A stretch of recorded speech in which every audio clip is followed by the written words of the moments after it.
So I was hired about a year and a half ago to start the UW Makerspace in the College of Engineering. I help oversee the machine shop too.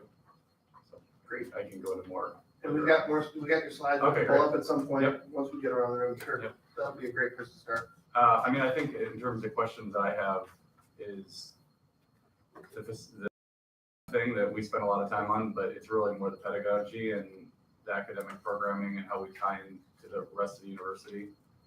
I think these kind of spaces are a good opportunity to do that.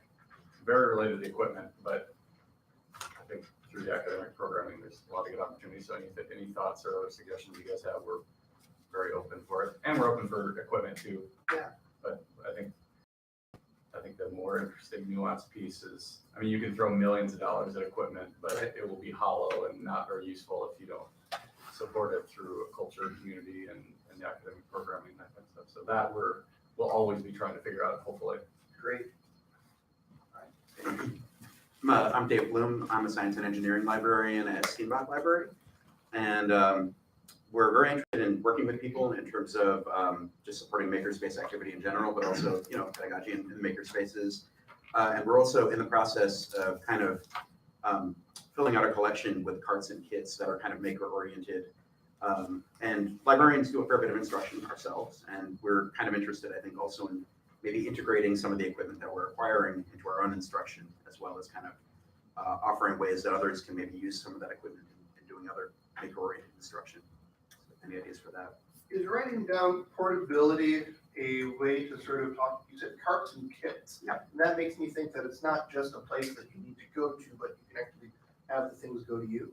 In this case, yeah, some of the carts are going to be very grounded at Steenbach, and some of the kits are going to be circulating. Some of the materials will be circulating. Very good. Okay. So some of it can be used in spaces outside of the library for pedagogy as well.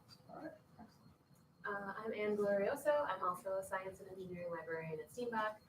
So I will echo what Dave said and also say that in our instruction, we support a lot of resources that teach people base places. All right. Heather. Hi, so I'm Heather Schumann. I'm also a librarian at Steenbach, so my librarians group back here. So, just building on what Dave and Ann have said, also using makerspaces in more of students working through projects, not actually part of the instruction of the classroom, but prototyping, having materials to do prototyping, or think through problems using more of maybe using drawing, using other ways than maybe what STEM students are used to, or non-STEM students. I think like the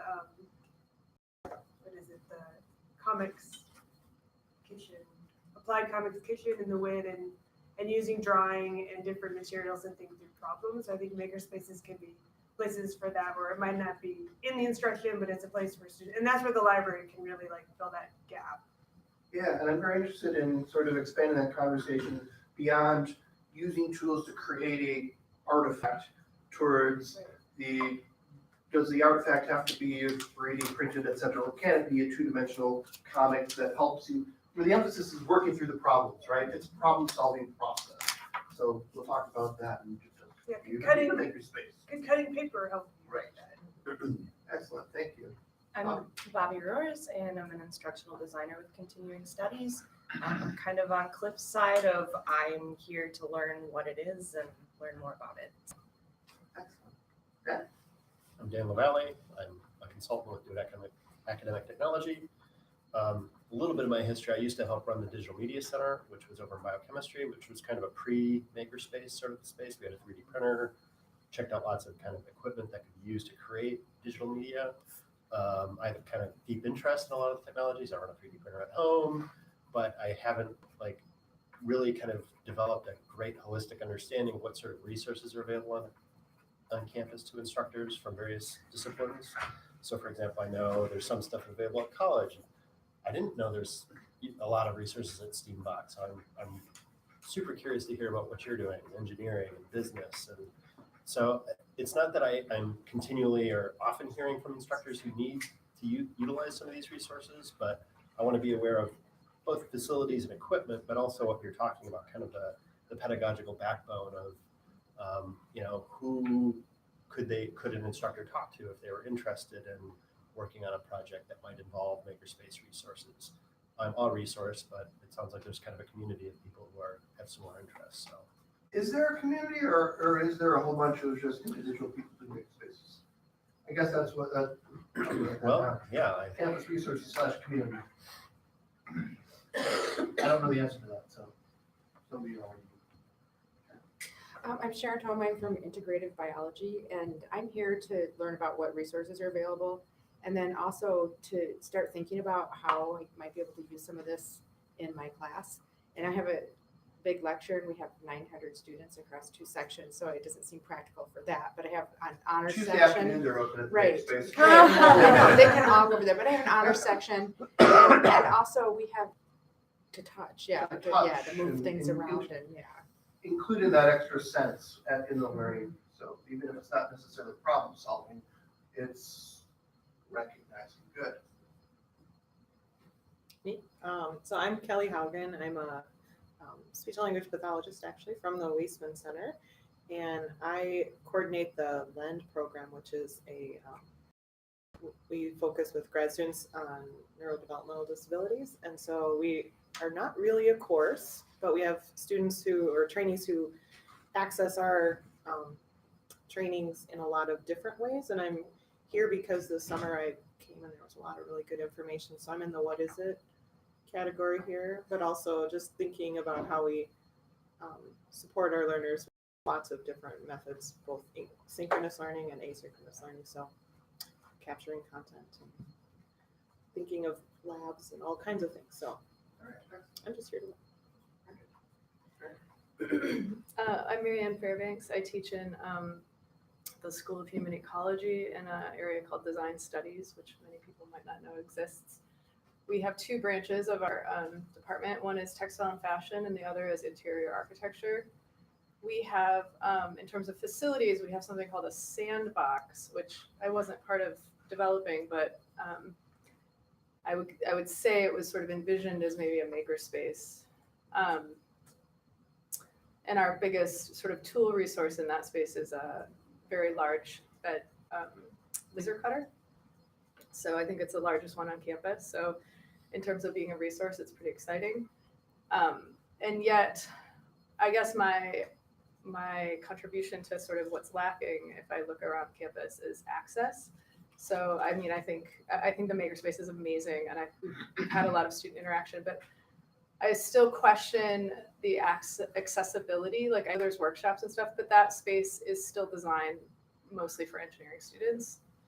And our space, maybe some of our students know about our space, but like, we have a resource that maybe the engineering students would want, and I don't see any real flow between those spaces. So my question has to do with like access, because my students aren't engineers, so they can take a workshop, but I don't know how deep they can go beyond that. So those are questions that I have.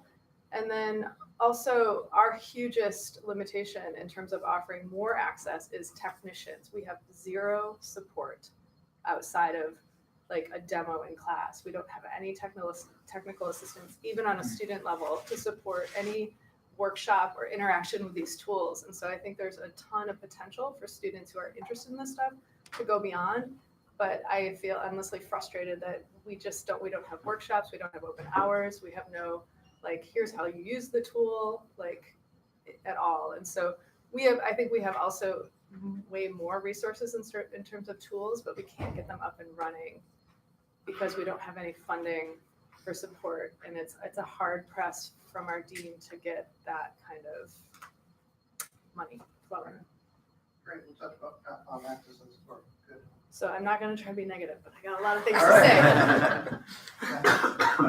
I'm Matthew Berlin from faculty in the Department of Curriculum and Instruction, and I study pedagogy in making makerspaces. That's relevant. And we have a few small sort of targeted makerspaces. I'm the director of the UW game design program, which just started. And we have a game design lab, game design makerspace that has just started in the last month. We have open days, and we are staffed by student volunteers at the moment. But I think the question of access and support and sort of more than that, I do think it's pedagogy in the end. It's like, how do you know what you want to do, right? It's getting people to teach. In our issues, we also have another sort of smaller makerspace, the 3D printers and the laser cutter and whatever. But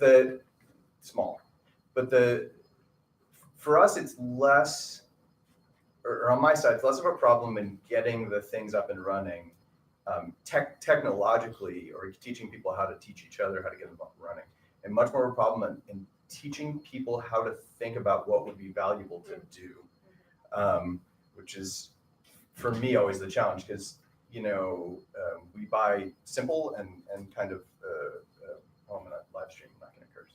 We buy poorly constructed, relatively inexpensive equipment, with the understanding that it will be replaced or hacked back together. And usually that stuff is pretty easy to use and again, pretty poor quality, but so I can generally teach. We got a new 3D printer and we have a few of them, and we got a new 3D printer in last week, just a $250 Amazon one. And we've been teaching, we've got like 20 people who know how to use it and teach each other. The question is, as a colleague of mine that I work with pretty frequently says, how do you move beyond keychains? Right? And if I see another tiny plastic keychain, I'm gonna destroy the 3D printer with a sledgehammer. There's a paper on that. Yeah, that's my yeah. So that's my friend Paolo that I read a lot of papers with I knew about that paper, but yeah. Is the person who wrote it? Yeah, Oh. yeah. But yeah, so it's how do we teach people what they to think about things in the ways that making. And I should say I have a very expansive view of the makerspace. I think that a place where people can draw in peace is as much of a valuable makerspace as a place where people can 3D print keychains. In fact, I would say it's significantly more of a makerspace than a place where people can 3D print terrible plastic keychains. But I think I'm just gonna add on to that, which is like the skill level. Like Yeah. There's an entry level, and everyone like does the demo or whatever. Right. But there's no deeper skill building. Exactly. That's part of what we try to work on in my lab. And we have a cheat. I mean, I don't want to take up all the time. I'll talk forever. John does this. He invited me on purpose. We have a cheat, which is that since we're teaching people a lot of times how to make games and how to make games for other people, there's lots of ways to think about what would be interesting to make or what would be valuable to make in that space. And so we'll start people thinking about coming up with their own game pieces or coming up with things to wear or, ways to, any number of things like this as a way into seeing what's valuable with this stuff. And we also are very careful about not pushing people into using the machines. I in fact prefer them to have to want to use the machines, and then we teach them rather than say, this is a makerspace, you should be 3D printing or laser cutting a thing. If you don't know what you want to laser cut, you shouldn't be laser cutting, right? Like there's no reason for me to teach you. I would much rather you draw on paper your thing. A response to that too. Oh, I want to That's a complicated one. Yeah. So let's I guess my question is how do we begin this conversation? And I'm torn between, do we start off with take out a Post-it note and start drawing, or do we take off with, here's an example of sort of a state-of-the-art makerspace? Do we go this way, or do we go this? Let's go this way, and and then circle back around to it. This is on your slide, right? Yeah, I can go very quickly through this Yeah. if you want to know. But like you said, the definition is very broad. This is largely an engineering-based makerspace. So you talk about comics and other things. We don't have that, but I can talk about this engineering one. We could talk about what resources we have at the libraries too. We just kind of like go with what the resources that are there. So kind of in the category of what's available right now, because I was, again, this facility, even though I totally understand everything you're saying. I think there's a lot of opportunity with this one and with the library. Yeah. I was just in Kazakhstan for a while and they just don't have anything. So it's like a much more depressing conversation. They have like much fewer opportunities. Well, hopefully they don't. I mean, we're trying to help them improve it, let's say.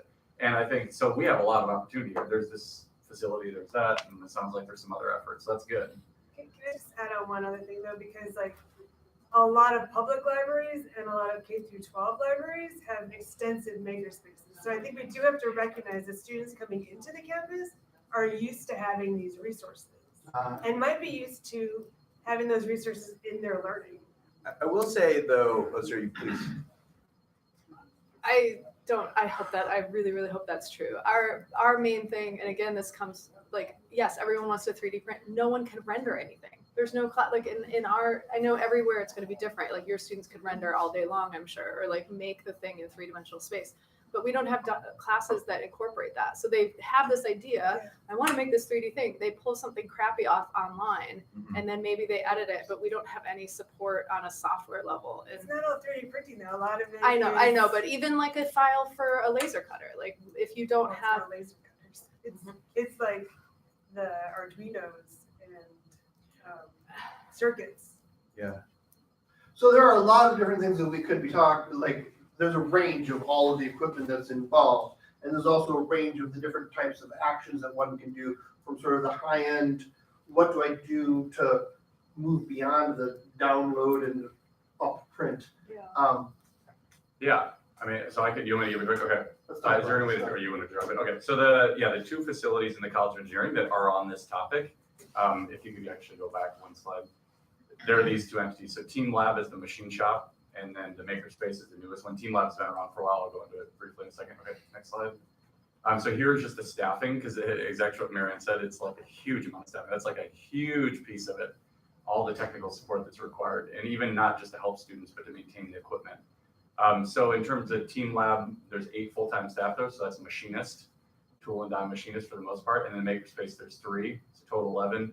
Student staff, we have an Army, 63 student staff that are paid anywhere from $10 to $15 per hour and work on That's that. gotta be like the best job in the world for a student. It's a good job, yeah. It's not a study type of job, but you can't get a lot of study work done, but they learn a lot, and so that's good. So that's a whole nother topic.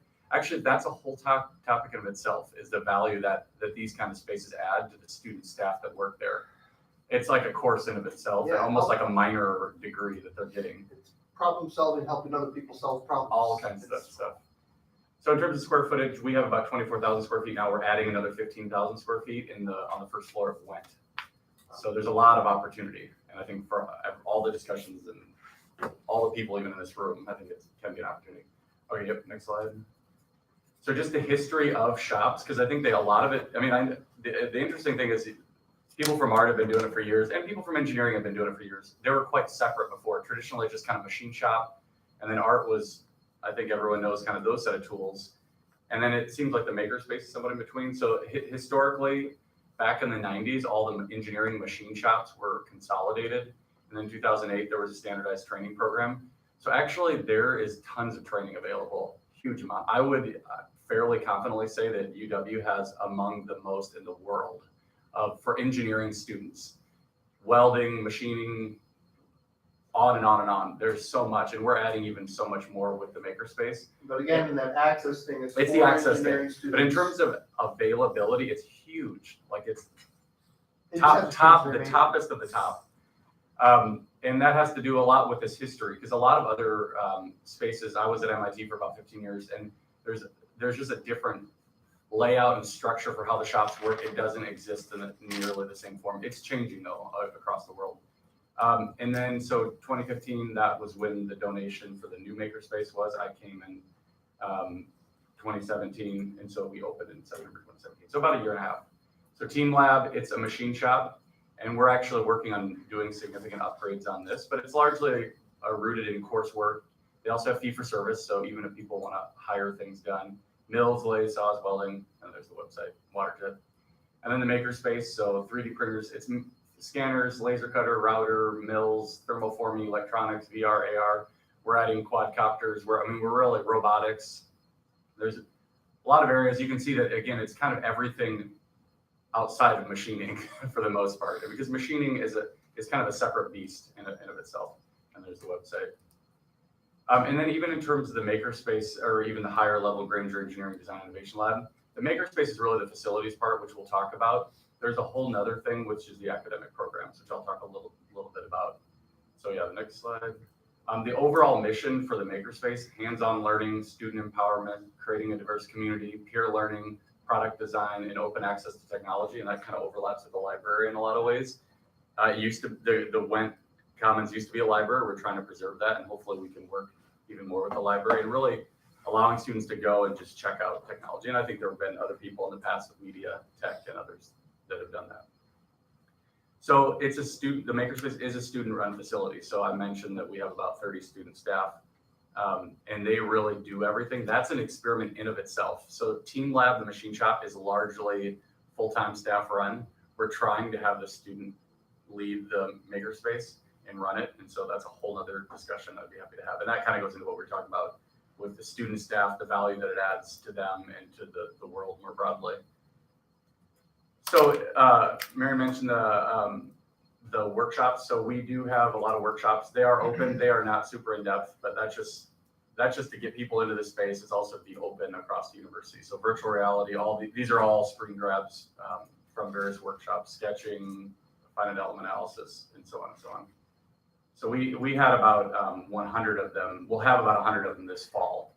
So there are a lot. And here are just some pictures from some of the events.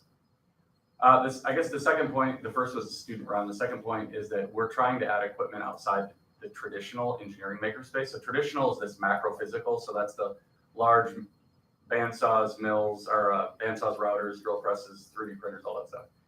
We're going into more of the virtual. I mentioned the quadcopters and other things. So we're trying to really go outside the normal spaces and give that all the stuff that we talked about, working with things, DIY, in other areas outside that, just building widgets. And then we also have things like a microfluidic 3D printer, so it's in the micro space.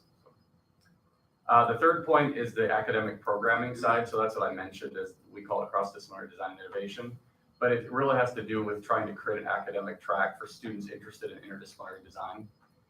So this is a good opportunity to go across the university, and I think we have with School of Human Ecology, and I could get into more of that, but really starting in high school all the way up to a master's degree. So that's just academic program stuff that we're working on. This is just an example. This is a course we taught this past summer with the School of Human Ecology, and so it was largely about product design, but we worked in the farmers market, so students identified product opportunities in the farmers market, and they created products around that. It was a 4-week course. So just back to that mission statement, just click to the next one. A big part is the diverse community. So I'll just give you an example. We're trying to be somewhat data-driven with it. So we want to have a welcoming community that allows collaborations. So if you go to the next slide. One of the questions, and this was some work that we did and published at the International Symposium of Academic Makerspaces. It's a conference. It was its third year, I think. First year was at MIT, then it was Case Western, and last year was at Stanford. And so this is, if anyone's interested, that's kind of the academic group that looks at makerspaces. So the question we had is, how did the makerspace that we added in engineering impact the number of females and targeted minorities using the engineering shop facilities? Go to the next one. So this is just a sample, and there's a whole paper. Actually, I brought some copies if anyone's interested in some. I can send you the PDF. But it just really looks at, okay, we had a shop facility in engineering. It was more of a traditional machine shop. Now we add a makerspace like a step input. How does that impact the system? And so that's kind of what this was. And you can kind of click through these. The bottom line is that it had an impact. We saw it increase the number of females and minorities, not only just coming into the space, but actually getting formal training. So there is quite a difference, because formal training is, you have to put in some initiative. You have to sign up for permits. It's not as much as a course, but there's a lot of effort involved. And then the second part was just the interdisciplinary activity. So you click to the next one. So we wanted to look at the users, again, mainly we're looking at engineering, but this is that step input again. So before Makerspace and then after the Makerspace. So before, the shop was largely dominated by mechanical engineers, and I'm a mechanical engineer, so there are a lot of mechanical engineers that no matter what kind of shop it is, they'll go. It's just something about what we like to do. But then you can see after the makerspace, there was a drop percentage-wise in mechanical engineering, and it kind of spread out over electrical engineering, the ones in green, computer science, and then other engineering. So I think that's a good thing because we want to foster that. Then we were trying to quantify how effective we are at interdisciplinary activities. So we developed this thing called the Interdisciplinary Matrix. What we did is we looked at those 75 workshops that we had. And so we looked at the department of the people coming to the workshop. So that's on the top, department of workshop attendees. And then we categorized each of the workshops. So was it mechanical oriented, was it electrical, was it biomedical, and so on and so on.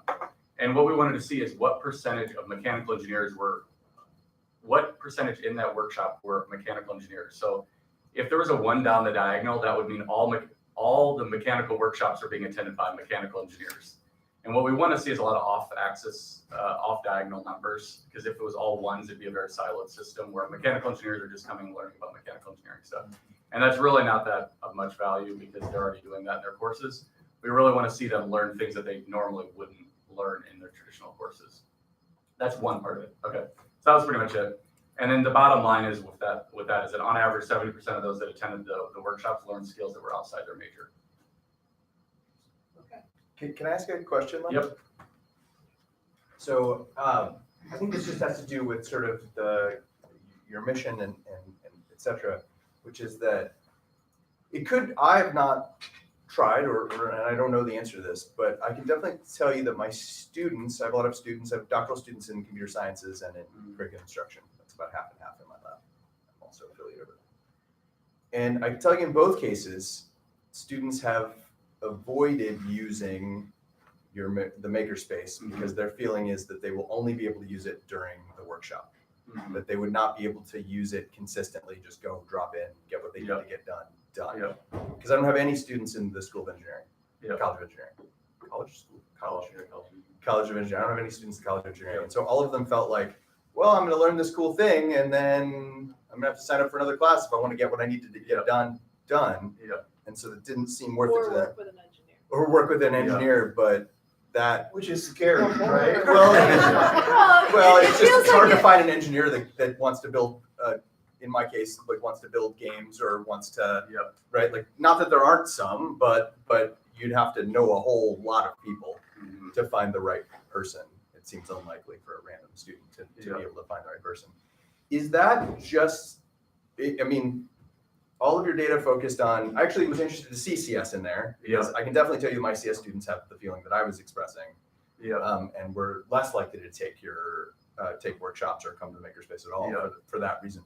Are they correct? I don't mean this disrespectfully. Are they correct? I mean, it seems like the focus is the College of Engineering, which is great. And I think diversifying the College of Engineering is wonderful and all of these things. But is this really about and for the College of Engineering 95% or someone who takes classes in the College of Engineering? And let's expand that question just sort of a little bit further. You started off by saying mechanical engineering and art. Those were traditionally the places where people make stuff or learn by making stuff.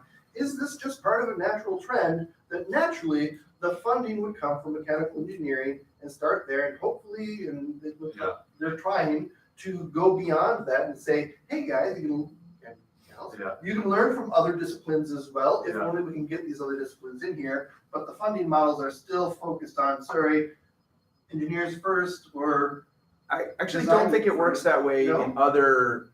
So I don't know. I know I'm in the School of Ed, which is where art is, and I can definitely tell you that art and the School of Ed are actively invested in going and getting people from LNS and going and get people from around campus, bringing them into our makerspaces and training them in our because we're the School of Ed, right? Like we're like on an expansive mission to solve the world or whatever, but that doesn't necessarily need to be everybody's mission. So I guess that I would like to, I guess you were saying, is it for the College of Engineering? Yeah, I wouldn't know if I could put a percentage on it, but I think I would say I'm personally very open to it if we can figure it out. It's actually not as easy as one might think. Mainly, I think because the funding model and just making sure we do it to the level of excellence that we want to do it to and support the students. But if we can figure out a way, we could do it. There's been no one in engineering that said, definitely close the doors to anyone outside of engineering. Nor have they said, we brought you in and your job is to do what you said. They've kind of said, it's mainly for engineering, but if you can figure out a way to have it done in a way that still supports the college of engineering. The argument that I've made, and so I started out as an art student actually in undergrad, so I see the value in it.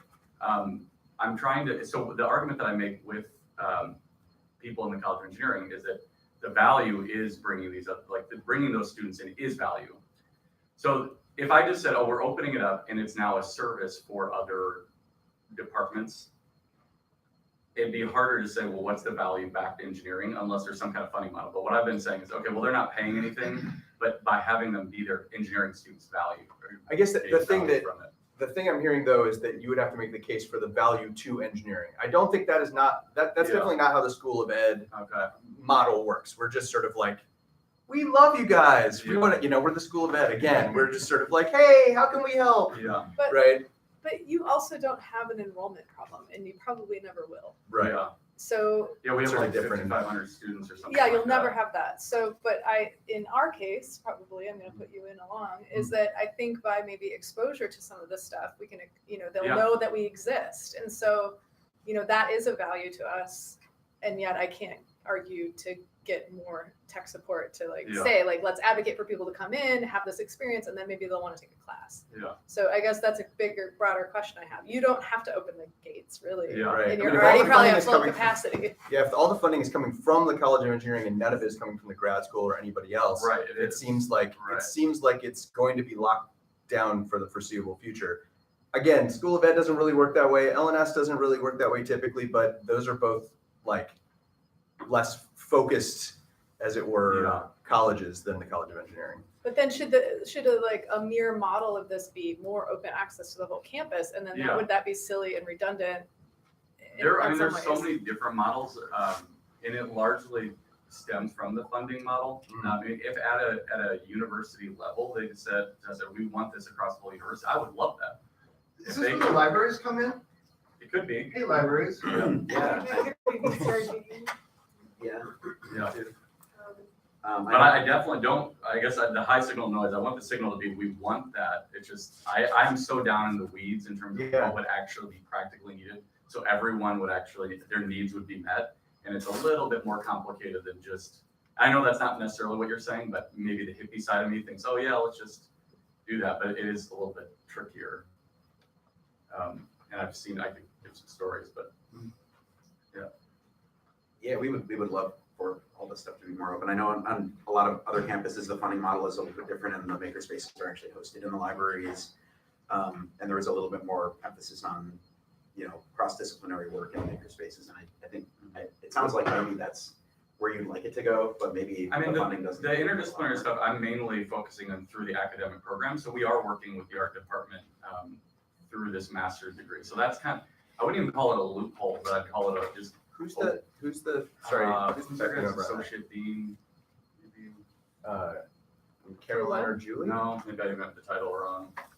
But it's with School of Human. So we have this master's degree. So there are 5 entities. So School of Human Ecology, Engineering, Business, Art Department, and iSchool. So we're having a cohort of 100 students. We're going through the approval process now, but any of these academic programs, it's much easier because it's like, okay, students are part of a course, and they're enrolled, they're paying tuition, there's some tuition sharing, there's a funding model, and so that seems to be easy. You don't know who it is in art? I'm in both the iSchool and as well. You know who it is in iSchool or in art? Yep. Meg would be a person who, I don't know if you invited. Meg, it's not Meg, she's been over, and we met with her. Yeah. Meg is the art, she's the art director of the art side of the game design. Kristen Eschenfelder. Sure, she's the director of the iSchool. She's involved in John Hitchcock. Oh, wonderful. Great. Yeah. I'm seeing John next week. Yeah, so so the one way is just through these formal academic programs. That's the way that I've seen that works. It's a little bit easier to manage it in some ways. let's take a step back and talk about rather, what are we've got these amazing resources in pockets and trying to find them in other areas on campus. But what are the simple things, like, let's talk about the pedagogy behind this. What is the value? You mentioned, is there value to engineering students in having other disciplines work with them? And probably yes, because interdisciplinary teams are huge. Certainly value in that interdisciplinary team can go both ways and have support, maybe start off there where it's funded and then sort of filter through the rest of campus. But what about just in the learning process, in the problem solving process, Kristen? Heather talked about. Kristen. I guess this would be the only place I feel like I have any intersection.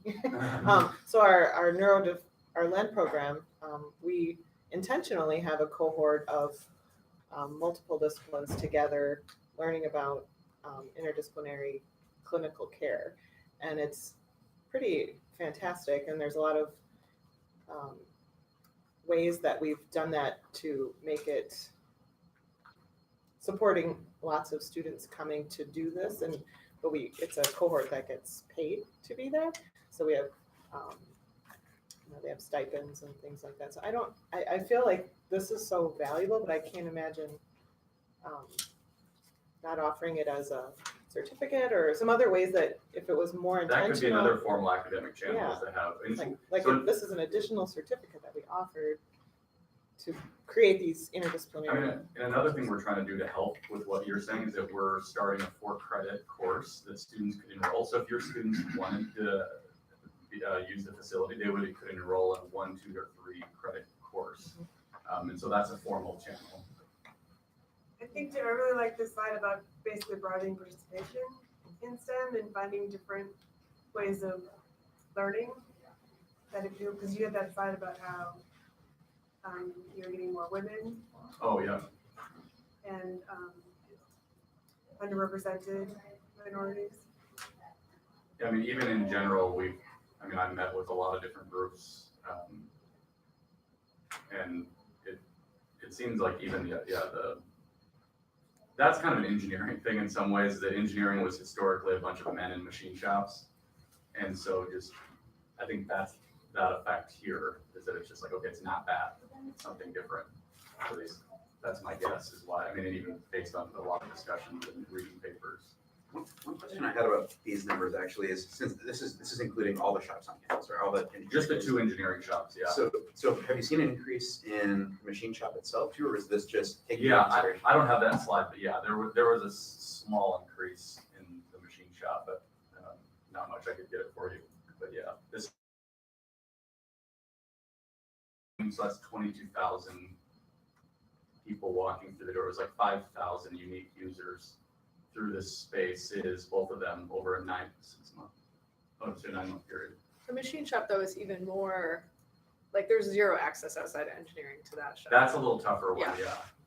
But I think this 4-credit course will hopefully help with that, because that will be part, you can pick modules that you want to learn, machining, welding, 3D printing, and that you could enroll in that. And then, so there's a shop manager there, Larry, and there's a shop manager at the Makerspace, Carl.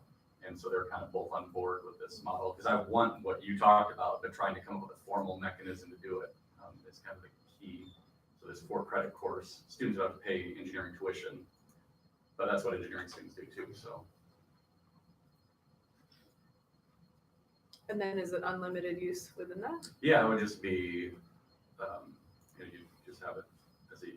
And what capacity are you running at now? In Like, terms do you have ability to take on more? It will be an use? experiment. We can throttle it too, because we can limit enrollment. So that's another nice thing about doing the academic route, is that you can be like, okay, we have this course. We can even say 30 from outside engineering, 20, whatever we want. So that's kind of the idea, is that we can turn these knobs to try to get the right balance, so we don't get overrun. So what kinds of things are available in your kits and carts? Well, they're very much a kind of a development right now. We've only got a few $1,000s to play with. So right now we've got a cart that's dedicated to more like paper-oriented making. Paper, what else do we have? there? You've got gigantic Legos. Yeah, we do have gigantic Legos also. And We've, Legos, I think that's probably the number one thing in like the K through 12 makerspaces is Okay. learning with Legos. Yeah. And we have small Legos too, and those are going to be soon Yeah, like this. featured on a cart. Yeah, like a big. Wait, and actually, Can I just request y'all to bring over a cart of Legos to my office? We can It's a valid yeah, request. so those will probably be out soon in Connects as well. Like we're kind of accumulating like a bunch of building kind of materials. We have a visiting scholar talking about using Legos for data visualization. I'm actually teaching Yeah. a course next semester that has been in the past partially sponsored by Lego. Was it the Mindstorms? Like the Yeah, Mindstorms? Yeah, is so I'm the- teaching constructionism next semester, and Lego has donated Legos to us before Huh. for the class. That was a long time ago, but So let's go back and talk about, so how is making something different than writing paper, than listening to a lecture, than doing the things that we traditionally do in education? One thing we've tried to, at least I've been kind of conscious of, in trying to split the difference between making as a way of learning the thing that you're working with versus making as a way of like learning something external to that, like a metaphorical kind of learning.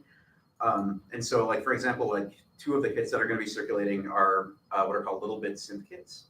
So little bits are these little modular magnetized circuits that you can build things with. And they partnered with Korg, the synthesizer company, and created basically musical pieces that you put together, create like modular synthesizers with them. So we're going to put two of these kits out, and they can be used in a lot of different ways. I've actually heard of librarians using them to teach basic information literacy techniques, like kind of putting one thing after another and kind of the ways that things feed into each other and making sure that everything works the right way. I've heard of people teaching coding this way too, where it's kind of real-time coding, where you're putting the modules together and making sure that the code fits the right way. We also wanted to make sure that people had some kind of takeaway. So what we also paired it with was a bit that they've created where you can record directly into a digital audio workstation. So the idea would be that you can use these in a pedagogical way by like teaching people coding or something. People could also use them to create something that they could keep. So they'd be able to record something, a piece of music or whatever, using this little synthesizer kit, and they'd have something to take away.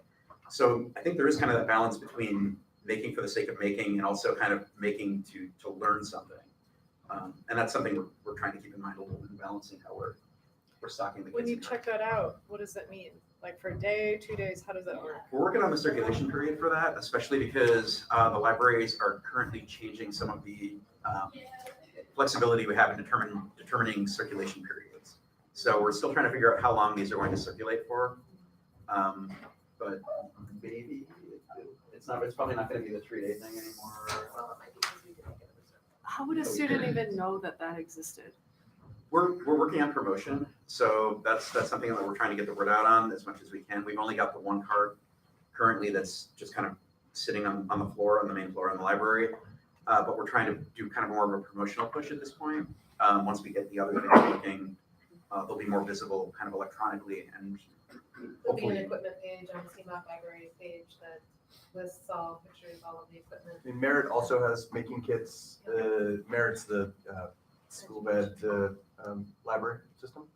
They've also got making kits that they've worked on. They might even have little bits in those They as might, well. I don't, they might limit, sometimes they limit their circulation to school ed students. Is that only. true? I don't know about their kids, but in the past, some of their. It limits, yeah. I know they're opening, that one conversation we had with them actually, because one of the kits we plan on adding eventually, or several kits probably, are audiovisual kits. And we wanted to see what they had versus what we had, because we know that they have podcasting kits. Oh, yeah. And so initially it sounded like those were going to be very specific to School of Ed, but in talking to them, I said, I think other people are going to be pretty interested in this too, and it sounds like they're pretty open to. We also have a podcast studio. Yep. Yeah. You can stop by. Adam is open. College library has a 3D printer. I don't think they have a scanner though, so it's really just come bring your file and we'll print it for you. And they have a VR station.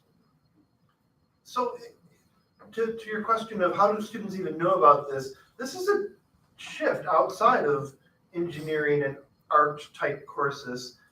Is it a thing that people are looking for? How do they even get started? Like in my mind, I have this vision of, oh, first you do the paper prototype and you learn from that, and you say, oh, I want something better. I'm gonna go if only I had some Legos that I could work with, and then you hear that there's Legos over in Steenbach, and then you add these, it grows from there. But how does one even get started? How does the average instructor introduce the idea of learning by making into their course without going full hog into the machine shop, high end, which is a difficult skills to learn, like it's a very steep learning curve for that. Where's the easy learning curve, the introduction? Is it just playing with models of things in integrative biology, or how does it start?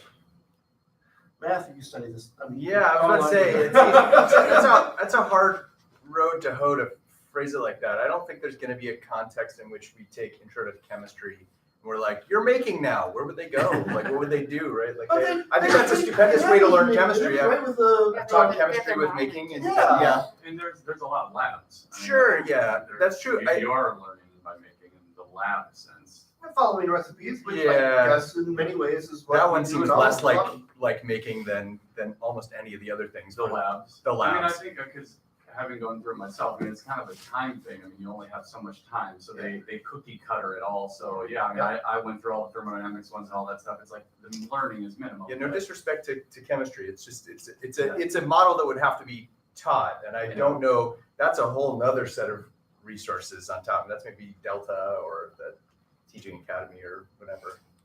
I don't know.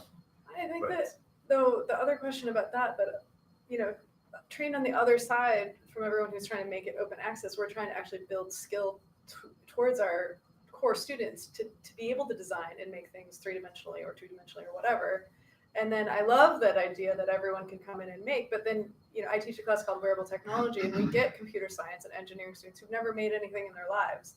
And so then I have to, we can help them with the technology and they can build an app in 2 seconds, but they've never used a physical material, A plus B, they want to hot glue it together.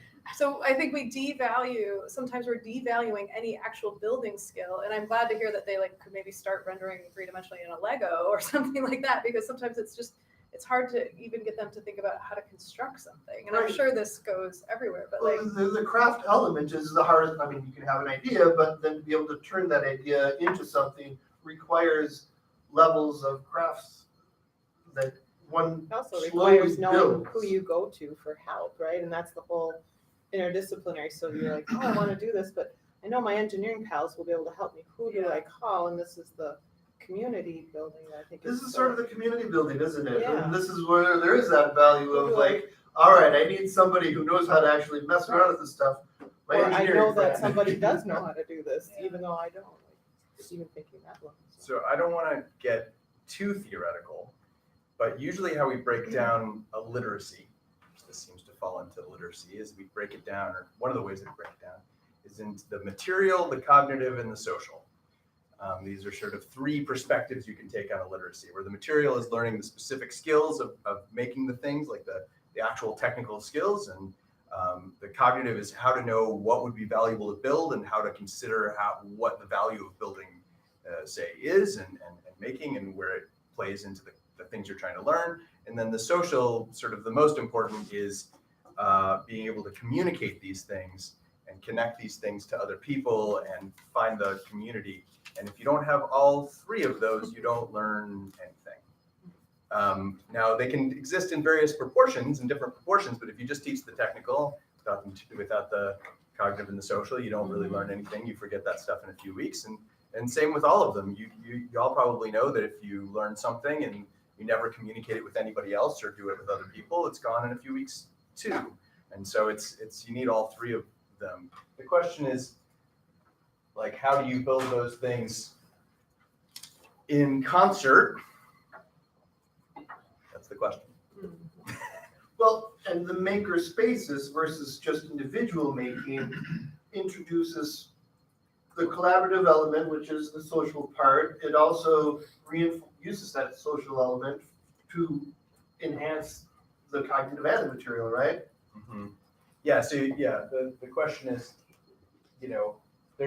there are all these different aspects to the things that are not not really clicking together with all of us around campus. I mean, one of the things is that if you're a mechanical engineering student, you already have two of those things built right in, right? You've got a cohort of people you've been taking classes with. You know the value to machine some sort of, anything about mechanical engineering. You have the value to machine something, like you know why you would want to, right? That's part of what you're studying in a broad sense, and you know the people you would do it with, and now you have to learn some of those technical skills and learn some of the, technical skills would include in this case, the various sort of mechanical theory of physical mechanics and these kinds of things. But for a lot of people on campus, the value of making is not necessarily as clear and present, and how you build those things in concert. In art, it's also similar. I would say art's the same way as mechanical engineering.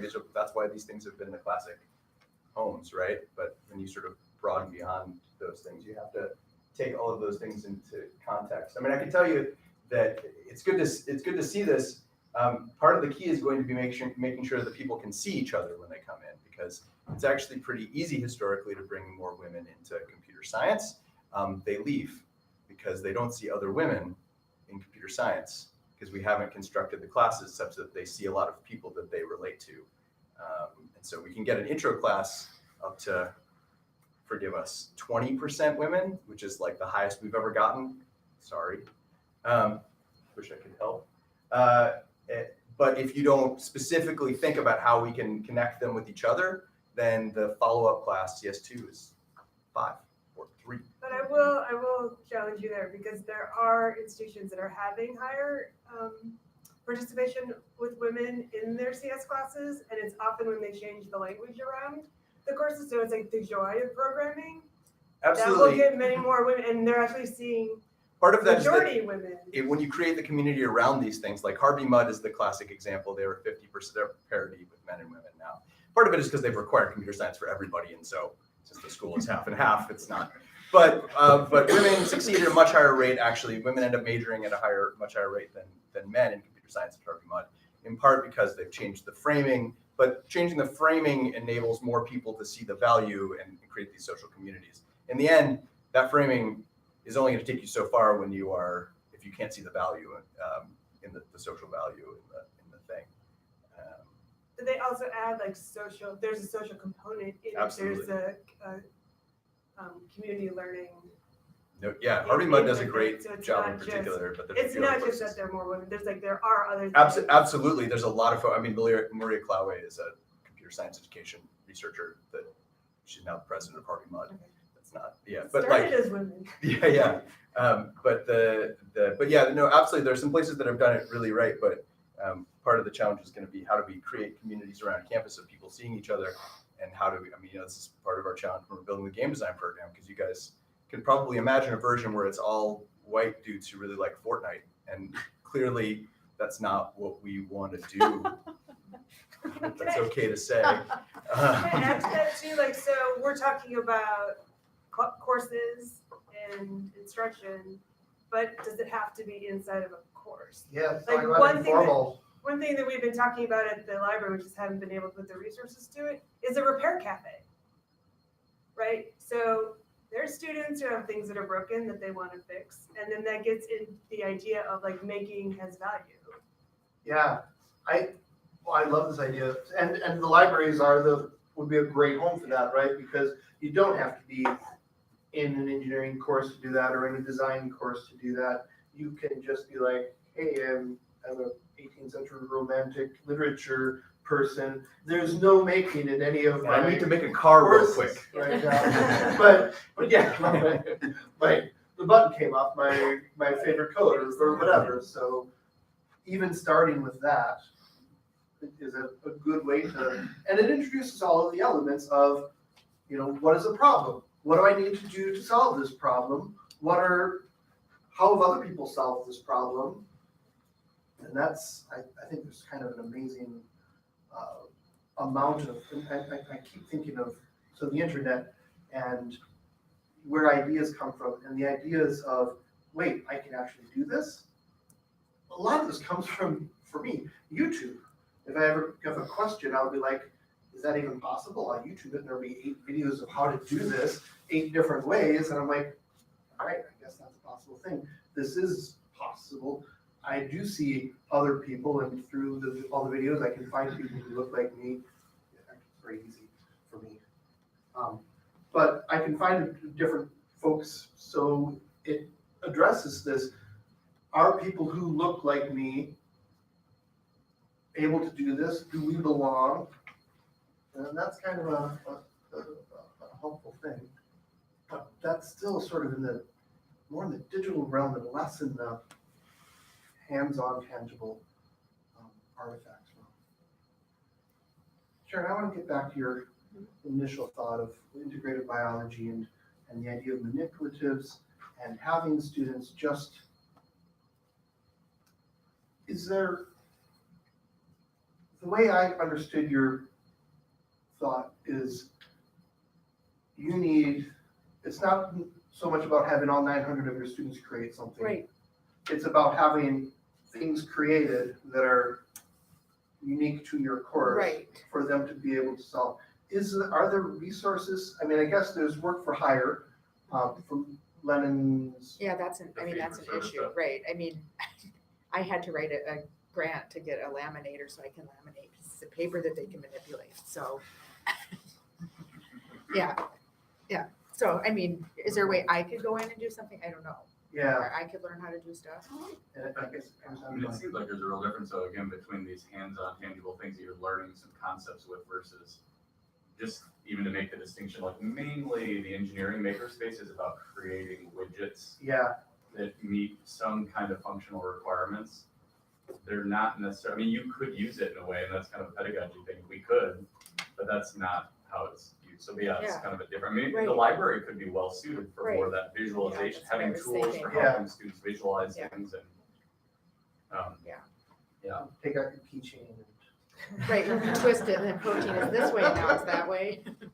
We do stuff like that. Even like modeling clay though, like.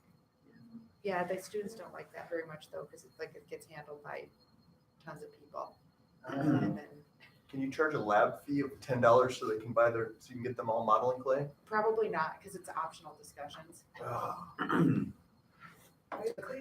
Yeah, I know, I have beads and laminated stuff, but there's just some like higher level stuff that would be nice, but. I mean, and that could be like I said, my only concern with the sprinkling of makerspaces across campus in the way that the engineering kind of runs it is, again, if you're trying to create something according to functional requirements, that's quite different. The visualization piece, again, that makes sense at a library. I don't know if you guys want to take on actually operating some of the equipment is super expensive. It requires a lot of trained staff, but I know you guys are doing the kits, and even the 3D printer stuff can kind of work. I mean, you might just generate a lot of stuff. There's a lot behind it in terms of technique and other things that for engineering students, it's important to teach them. Maybe for other people, it's just for them to have that, wow, I made this thing. But the visualization piece, I think, could be super appropriate for a library, and you guys are well suited. And maybe that goes with VR and other things, but like it'd be kind of sad if there's some kind of making facility outside of arts or design or engineering, because there's an intelligent way to do that stuff. It's not so easy, you just press a button and it goes. But again, for the visualization side, that makes sense. That's a very large space of understanding how molecules are put together and chemical reactions, and like that's really cool. But then that's not the space that we're necessarily Right. in. Students could do it that way, instructors could do it that way, but that's not our core competency in general. This is just a tangent from that, just in terms of the like maybe the DIY nature of these things, right? Is that now, for better or for worse, 3D printers are $250. So, if you look across campus, any given researcher, anyone could have their own. Mhm. Awesome. But then when we have one on the second floor in our building that's like run by Do It.